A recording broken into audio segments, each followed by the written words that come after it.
বড় ভাই কি হয়েছে, কি অবস্থা? এই যে চাচা বিয়া করছে এই মহিলারে। কোন মহিলার বিয়ে করছে?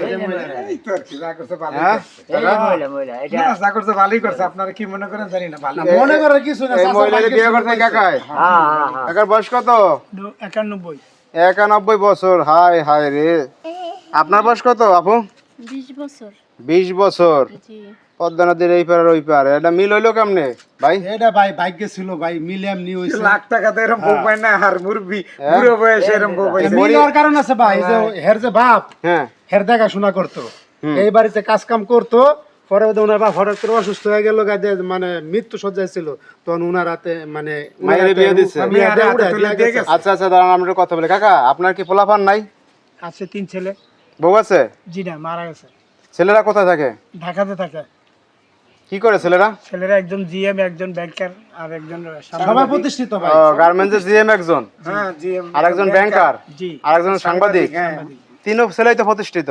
জি। তাহলে আপনি পোলাপান নাতিপুতি থাকতে আবার আপনার বিয়েটা করে বসলেন কেন? সমস্যা কি আপনার? আমার দেখশন করবো কে, হ্যাঁ? এই জন্য আমি। কেন পোলাপানরা আসে না দেশে?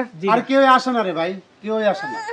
পোলাপানরা মানে গ্রামে আসে না? না না, এই বছর একবার যদি বছরে একবার আইলে আসে, নাইলে ঈদের নাই। সময় নাইলে না। তা সবাই আয় না, কারো মন চালায় না। ঈদের সময় আসে, আবার অনেক আসেও না। এ বউরে আসে না, এই পোলারা একটু চক্কর মেরা যায়। ছেলের বড়া তো একজন জমিদার, কি করলেন কাকা? ছেলের বড় একবার আসে না? না, ছেলেরা আইসা আসতো না, বাপের লেগে কি আয় সয় সম্পত্তি একটু টুক মেরা যায়, ঠিক আছে না ভাবে বেচে লেছি কিনা এটি দেখতে আসে। আমরা বুঝি না এটি, আমরা বুঝি না। আইসা আইসা দোকানে বসে একটা ভাব নিয়ে চলে।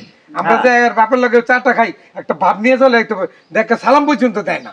মানে কুটিপুটি হয়ে গেছে তো, একটা মুড হয়ে গেছে। মানে আপনি চিন্তা করেন, মানে তারা প্রতিষ্ঠিত হয়েছেন, গ্রামের লোকের পাত্তা দেয় না। না, একটা ভাব জমে গেছে গা। আর এই বাপের লোক যোগাযোগ একবারই করে না। না আসে, আই একটা চক্কর মারে। আমি তো বুঝতে পারি জায়গা জমি দেখতে আসে যে সয় সম্পত্তি ঠিক আছে কিনা, মানে মরছে কিনা, ঠিকঠাক আছে কিনা। হ্যাঁ, এটা যদি দেখতে ভালোই বাসতো তো ঢাকা নিয়ে একটা রুমের ভিতরে রাখতো, দেখাশোনা করতো, তাই না?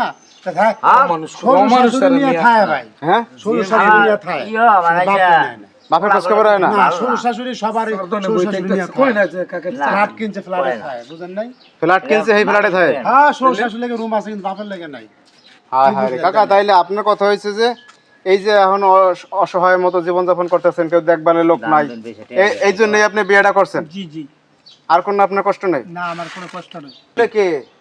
বাইক না এটা। ও, বাইক নেই আপনার? ও আচ্ছা আচ্ছা। তো যাই হোক, এখন ঘটনা হয়েছে কাকা, অনেক কষ্ট জমা, এই কষ্ট নিয়ে আসলে বিয়েটা করছে। কি কষ্ট লেবে একটা করছে। আপু, আপনি কি এখন ইচ্ছা করে করছিলেন বিয়েটা, না বাপে দিছে আপনারে? না, আমার বাপে দিছে জোর করে। ভাই ইচ্ছা করে এত সুন্দর মায়া কোনো বুড়া আপনার তো ইচ্ছা ছিল আরো ভালো ছেলে বিয়ে করবেন। কি? জি, আমি এক ছেলের সাথে রিলেশন করছিলাম, ওই ছেলের সাথে আমার আপু দেয় নাই বিয়ে। তো অনেক মনে কষ্ট।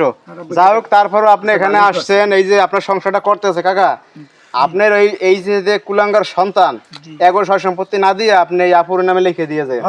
কি কোন আপনারা, কোন কি? এইটাই বলতে চাইতেছি। হ্যাঁ, আমি ওটাই বলবো। এইরকম কুলাঙ্গার গো আপনার এই একটা শিক্ষা দিয়া যায়, মানে সয় সম্পত্তি গোপনে লিখে দিয়ে যায়। আচ্ছা ঠিক আছে। তো যাই হোক দর্শক ভাইরা, দেখেন মানে এরকম ঘটনা আগে পরে আপনারা দেখছেন কি না জানি না।